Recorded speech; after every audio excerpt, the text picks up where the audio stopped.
Everybody called the house number 44. It was an old, quiet building on a small street in Ikorodu, Lagos. The black gate was rusty and the wall had cracked everywhere. It didn't look scary at first, just like any normal house. But people in the area didn't like going near it. Mothers told their children not to play close to the house. Neighbors closed their windows whenever the landlord passed, because anyone who rented a room from the landlord, Mr. Latishi, didn't stay long. Some packed out quickly, some just disappeared. In May, a new tenant moved in. His name was Remy. He was a quiet man, about 30 years old, who had just moved from Port Harcourt. He got a new job at a paint company in Ikeja and needed a cheap, quiet place to stay. Number 44 seemed perfect. Mr. Latishi gave him a room at a very low price.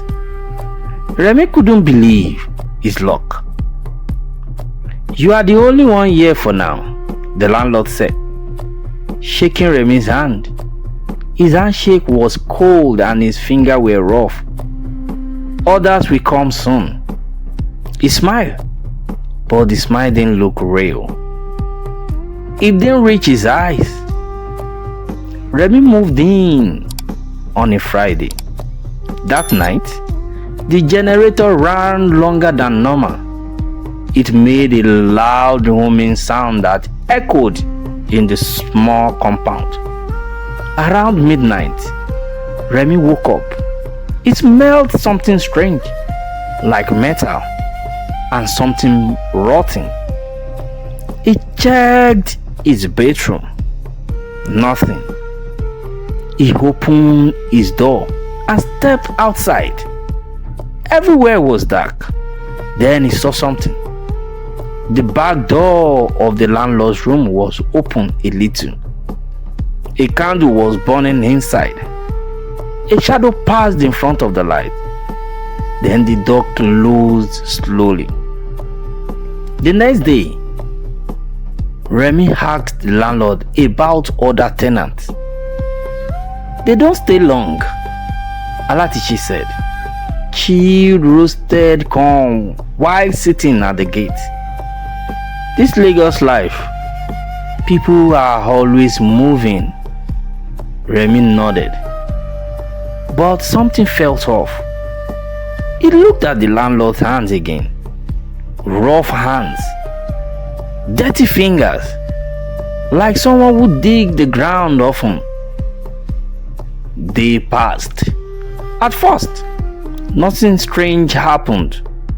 But one night, Remy came back late from work. As he entered the compound, he heard a sound, like someone digging the ground. He followed the sound quietly, and then he saw it. The landlord was behind the house, digging. He was wearing only a wrapper and a singlet, no shoes. There was something big on the ground next to him. It was wrapped in black nylon. Remy didn't wait. He ran back to his room, locked the door, and stayed awake till morning.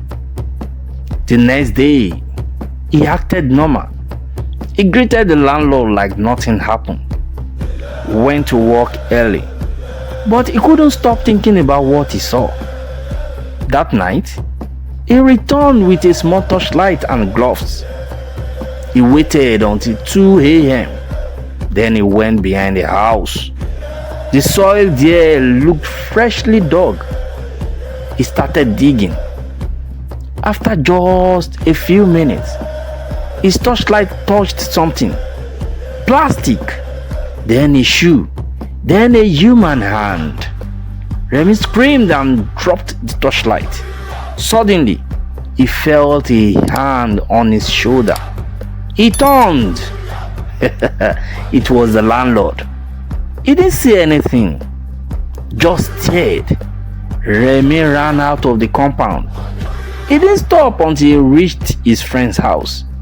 The next day, he came back with police. Number 44 was quiet.